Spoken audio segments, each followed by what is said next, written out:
안녕하세요. 국민권익위원회 기획재정 담당관실 박지원입니다. 지금부터 2021년 국민권익위원회 업무계획을 소개해드리겠습니다. 여기서 잠깐 권익위원회가 하는 일이 너무 다양하고 많아서 내용이 다소 길어질 수 있어요. 필요하신 분은 커피와 과자 미리 준비해 주세요.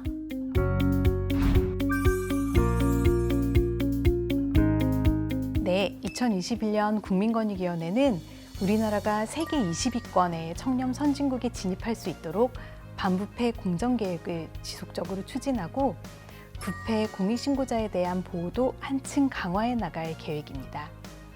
또 고충 처리와 행정심판을 통해서 코로나19 시대를 살아가는 우리 국민들의 어려움을 신속히 해결하겠습니다. 이와 함께 권익위가 운영하는 정책 소통 창구인 국민신문고, 국민생각함을 통해 국민들의 다양한 목소리를 수렴하고 이를 정부 정책과 제도에 담아내기 위한 제도 개선도 지속적으로 추진하겠습니다.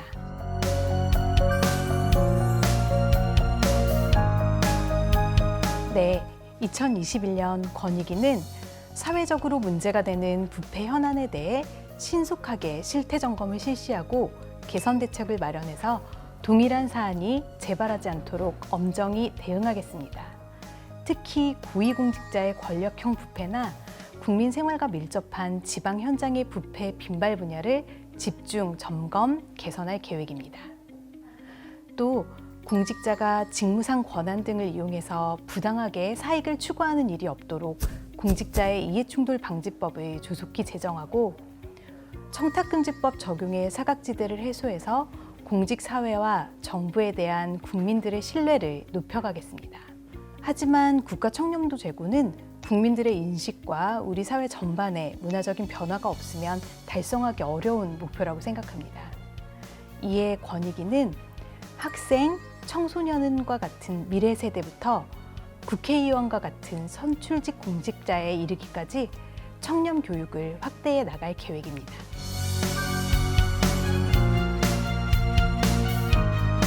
네, 2021년은 공익신고자보호법이 시행된 지 10주년이 되는 의미 있는 해입니다. 그런 만큼 권익위는 올 한 해 신고자 보호의 사각지대가 없도록 관련 제도를 촘촘하게 정비해 나갈 계획입니다. 먼저 신고자 보호의 골든타임을 놓치지 않도록 관련 제도를 선보호 후 검토 체계로 개편하고자 합니다. 신고자에 대해 불이익 조치 일시 정지 제도를 보완, 확대하고 신고자의 신분이 동의 없이 공개 또는 보도된 경우에는 권익위가 관련 기사의 게재 중단을 요청할 수 있는 근거를 신설하겠습니다. 이와 함께 신고자에 대한 실질적인 지원도 강화할 계획입니다. 변호사 비용과 같은 구조금의 지급 범위를 모든 쟁송으로 확대하고 권익위뿐만 아니라 수사, 조사기관 등의 부패 신고를 한 경우에도 보상금 지급을 확대하는 방안을 추진 중에 있습니다.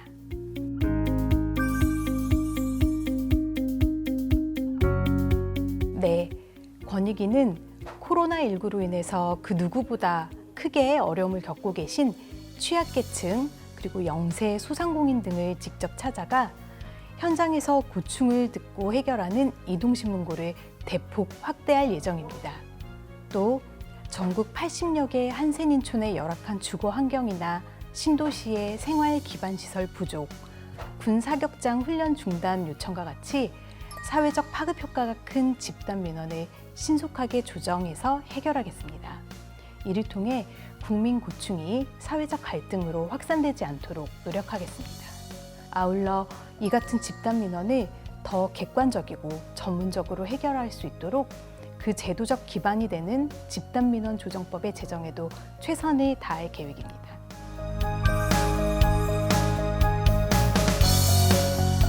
네, 국민권익위원회는 정부 대표 온라인 정책 참여 플랫폼인 국민생각함을 운영하고 있습니다.